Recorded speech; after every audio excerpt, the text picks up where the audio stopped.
What's up, friends? Welcome to practice. So today we are going to dive into the Awakening Yoga Surya Namaskar A. Now, if that was a mouthful for you, great, welcome to the club. A Surya Namaskar is a sun salutation, and these are these repetitive sequences that we often do at the beginning, the top of a practice. They're designed to build cadence, heat, rhythm, and kind of like drop you into that flow state, okay? This is very much where we get to this place of instead of mindless, it's mindful, and instead of repetition, it's ritual, okay? So in Awakening Yoga, this is a style, a methodology of a vinyasa practice that myself and my teaching partner, Patrick Beach, work with. This is our school of yoga, Awakening Yoga Academy. We also own Commune Yoga here in Seattle and the whole online platform. And I'm Carling. I've been teaching for 13-ish years now, which makes me feel a little bit old, but yes.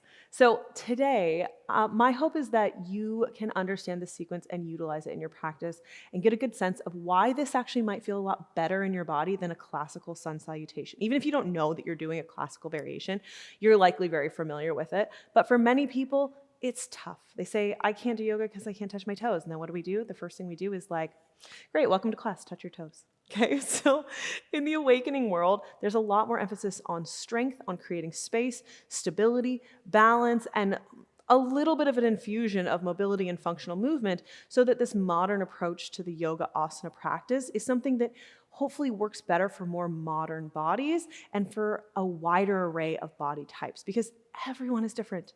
And the idea that there's a one-size-fits-all practice, I think we all can agree.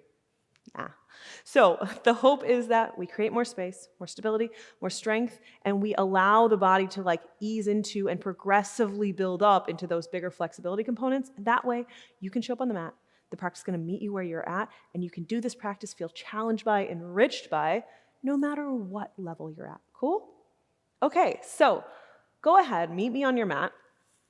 You don't need anything for this. I'm going to walk you through it at its baseline component. And then in other tutorials in the online studio over at Commune, you can dig into all the options that go along with it, okay? So this sequence, put my hair back, get us all sorted. This sequence is going to start in a downward facing dog. Now today, this is more of a tutorial, so I'm not going to warm you up. I'm going to assume that if you're following along that you feel warm enough to do these things with me, okay? And then these appear in the full classes that you know and love with me or with Patrick over on his channel. Cool? So we're going to start in a downward facing dog. This is different than a typical sun salutation where we might start at the top of the mat. We're going to start here in downward facing dog. And first, we're going to start with a warm-up round here to ease into it. So from your downward facing dog, right leg's going to lift to the sky with an inhale. And we're going to step our right foot way to the outside of your right hand, okay? So instead of stepping up the middle, where we often run into ourselves, there's not much room. We have like boobs and bellies and all that good stuff. Instead, you're going to take your leg really wide and step it to the outside of your hand, maybe even off of your mat. If it goes off your mat, great. You're probably at home. Your floors are probably pretty clean. It'll be okay. Press into your left hand. Stretch your right arm up to the sky.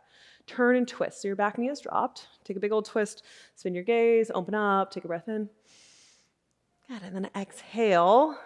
You're going to lift your back knee up onto your fingertips or even blocks underneath your hands if you have them. Pull both legs straight-ish, a long pyramid, or keep the back knee grounded. Half of a splits, whichever feels best for you is cool with me. Now rebend your front knee again. We're going to transition and step forward. Your left foot's going to go to the outside of your left hand. This is our active squat. So feet are wide. They're probably off of the mat, turned a little bit on the diagonal. Sit your hips low. Stretch your arms out. This is more like a ready stance, okay? Like a little bit like you're playing shortstop or second base. Let this be this athletic, movable, changeable place. That is the goal. Warm up your body from the ground up. Fire up those legs. Stretch your arms out for some counterbalance.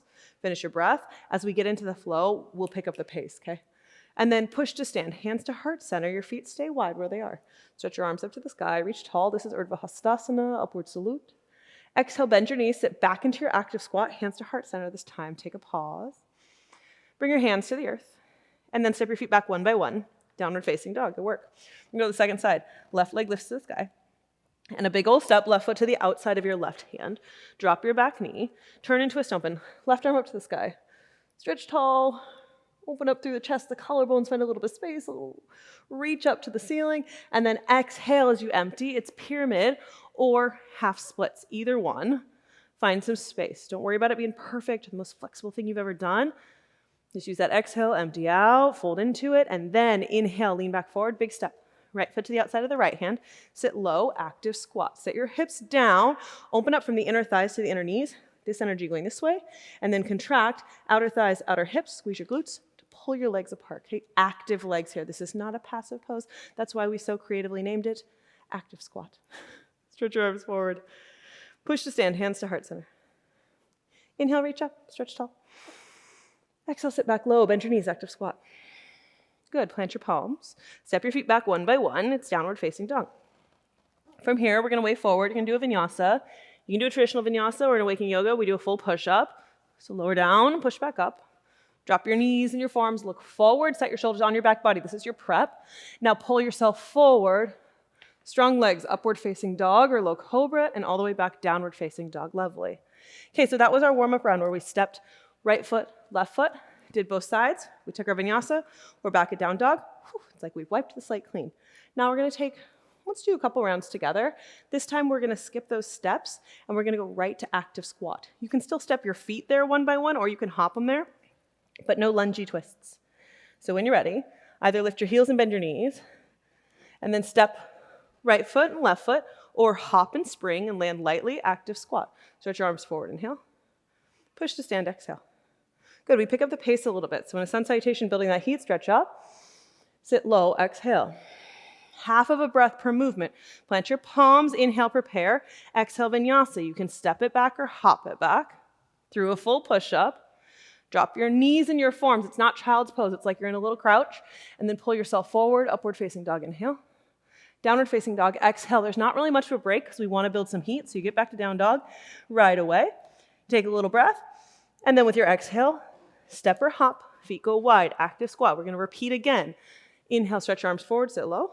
Push to stand, exhale. Reach up, inhale. Sit low, bend the knees, exhale.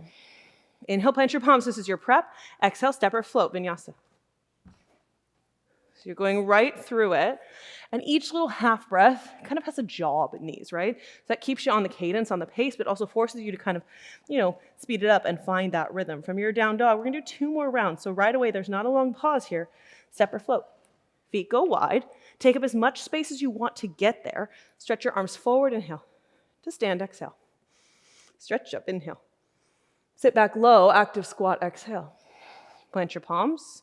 Vinyasa, use the strength of your exhale. That's what's gonna transition you back. Pause as you drop your knees and your forearms, and inhale, upward facing dog, big sip of air. Downward facing dog. Let's do 1 more round together so it's 5 total. Lift your heels, bend your knees. Step or float. Feet go wide. Take up all the space you need. Land lightly. Stretch your arms forward. Inhale, strong legs. Push to stand, exhale. Reach up. Fingertips to the sky. Maybe look up, challenge your balance. Sit back low, bend your knees. Plant your palms to the earth. That's your prep. And then exhale, go for it, vinyasa. When you get to your up dog, it's an inhale. Take your eyeballs up to your eyelids. Look up. And then pull it back, downward facing dog. Exhale. Good. If you're doing that practice alongside me, those little bits, give yourself maybe 3, 4 breaths in your downward facing dog to just bring yourself back to center. Push with the arms, bend your knees, pull your hips back, relax your head and your neck.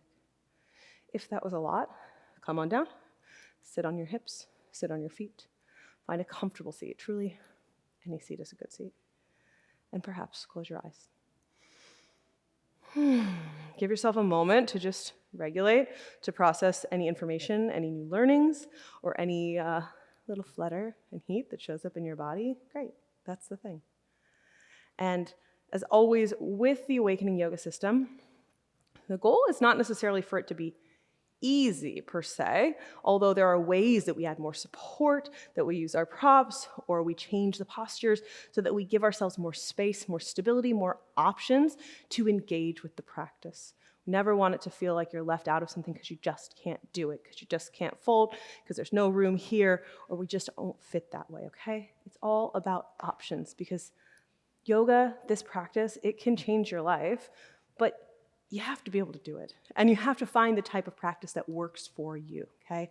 So if you're beating your head against the wall trying to find a yoga practice that feels good in your body, Awakening Yoga may be the home that you've been looking for to come back to yourself, because our goal is always to just meet you wherever you are. Thank you for practicing. Thank you for showing up for yourself, for allowing me into your home and onto your mats. And I look forward to seeing you again very, very soon. Peace.